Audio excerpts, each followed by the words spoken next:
Welcome to our மகா பெரிவா களஞ்சியம் channel. இன்னைக்கு நாம குருவாரம் குரு பூஜை முடிச்சாச்சு. மகா பெரிவா தரிசனத்தோட தெய்வத்தின் குரல் பகுதிகளை நாம இன்னைக்கு படிச்சிடலாம். நாம இன்னைக்கு பார்க்க போறது தெய்வத்தின் குரல் 4ஆம் பாகம் 6ஆம் அத்தியாயம் போர் தீர்ந்து அமைதி காண. அதில் பிரத்யட்ச சான்றுகள். மனஸ் விலகி ஆத்ம சாட்சாத்காரம் சித்திப்பதை புத்தியாலும் புஸ்தகத்தாலும் நிரூபிக்க முடியாது. அதற்கு நிரூபணம் பிரத்யட்சமாக இப்படி மனஸ் அடிபட்டு போய் ஆத்மானந்தத்தில் ஆழ்ந்திருக்கும் மகான்கள் தான். சதாசிவ பிரம்மேந்திரார் அப்படி இருந்தார். கையை வெட்டினால் கூட தெரியாமல் அவர் பாட்டுக்கு இருந்தார். கொடுமுடியிலே அவர் நிஷ்டை கூடி காவேரி கரையில் உட்கார்ந்தார்.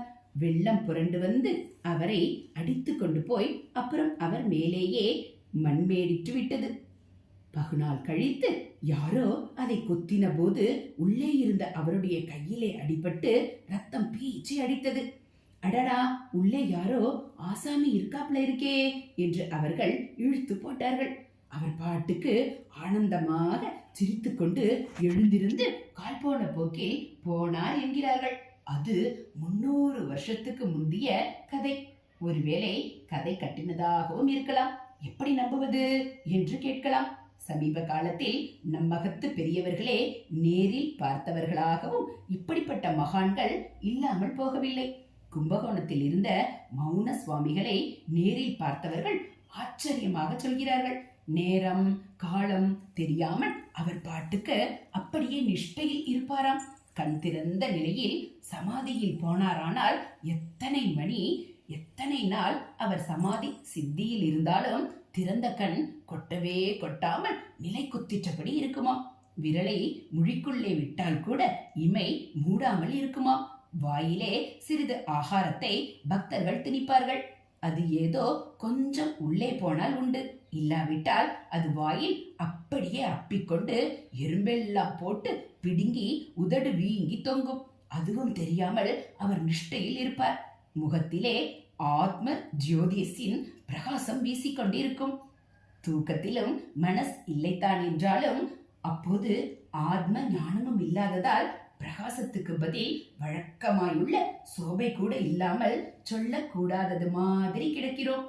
ஆத்மானந்தத்தின் பிரதிபலிப்பாக சமாதியில் உள்ள மகான்களுடைய முகத்திலோ பிரகாசமான மந்தகாசம் தவழ்ந்து கொண்டிருக்கும். 2-3 நாள் ஆகார பற்றும் பசையும் ஒட்டி கொண்டிருந்தும் மௌன சுவாமி நிஷ்டை களையாமலே இருந்தால் மற்றவர்கள் அதை எடுத்து போட்டு வாயை சுத்தி பண்ணி வேறு ஆகாரத்தை வைத்து பார்ப்பார்களாம். வேறு யோகி சிரேஷ்டர்களை பற்றியும் இப்படியெல்லாம் சொல்கிறார்கள். சர்க்கரை அவர்கள் நாக்கில் வைத்து அழுத்தினால் கூட துளி எச்சில் சுரக்காமல் எத்தனை நாளியானாலும் கரையாமல் அது அப்படியே இருக்குமா.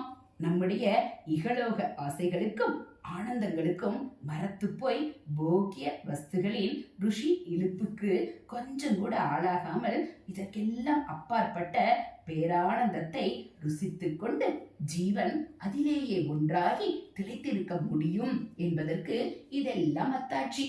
இதே போல காசியில் பாஸ்கரானந்தர் என்பவரை தினம் தினம் நேரில் பார்த்த பல பேரும் சாட்சி சொல்கிறார்கள். நமக்கே நன்றாக தெரியும். ரமண சுவாமிகளை புழுவும் பூச்சியும் போட்டு தொடை பிருஷ்ட பாகங்களை குடைந்தாலும் தெரியாமல் ஆத்மா ராமனாக உட்கார்ந்திருக்கிறார். இப்படிப்பட்டவர்களின் அனுபவத்துக்கு பெரிய சான்று இவர்களுடைய சந்நிதி விசேஷம்தான். இன்றைக்கு நம் தேசத்தின் பல பாகங்களிலிருந்தும் வெளி தேசங்களிலிருந்தும் கூட பல பேர் ரமணாசிரமத்துக்கு வருகிறார்கள்.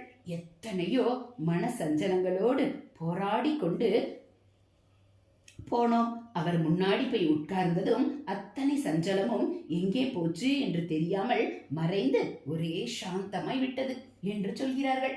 இதிலே சில பேர் அப்புறம் நல்ல சாதகராகிறார்கள். அப்படி ஆகாமல் சம்சார வழிக்கே திரும்புபவர்கள் கூட ஆசிரமத்தில் மட்டும் தங்கள் மனஸ் சம்சாரத்தில் ஒட்டாமல் கொஞ்ச நாளியாவது ஒரு அலாதியான அமைதியை அனுபவித்தது என்று சொல்கிறார்கள். இத்தனைக்கும் அவர் என் மாதிரி லெக்சர் அடிப்பதில்லை. ஏதாவது கேட்டால் மட்டும் சொல்கிறார். ஆனாலும் அவர் எதுவும் பண்ணாமல் சும்மா இருப்பதே மற்றவர்களுக்கு ஒரு சாந்தியை அளிக்கிறது என்கிறார்கள். தூங்குகிறவனை பார்த்தால் இப்படி ஆகிறதோ? டல் தானே அடிக்கிறது. ஜீவன் உள்ளதாக ஒரு அனுக்கிரக சக்தி ஞானிகளிடமிருந்து மற்றவர்களுக்கு பாய்வதாலேயே இவர்கள் எல்லாம் சூன்யமான ஒரு சாந்தத்தில் இருப்பவர்கள் இல்லை, பூர்ணானந்தமான சாந்தத்திலே இருப்பவர்கள் என்று நிரூபணமாகிறது. அனுக்கிரக சக்தியாலே அந்த மாதிரி உயர்ந்த நிலை மற்றவர்களுக்கும் தற்காலிகமாவது கிடைக்கிறது என்று ப்ரூவ் ஆகிறது. இதையே விஸ்தாரம் செய்து பார்த்தால் ஈஸ்வர கிருபையால் ஜீவனுக்கு சாஸ்வதமாகவே மனஸ் விலகி ஆத்மானுபவம் உண்டாக முடியும் என்பதை ஒப்புக்கொள்ள முடிகிறது.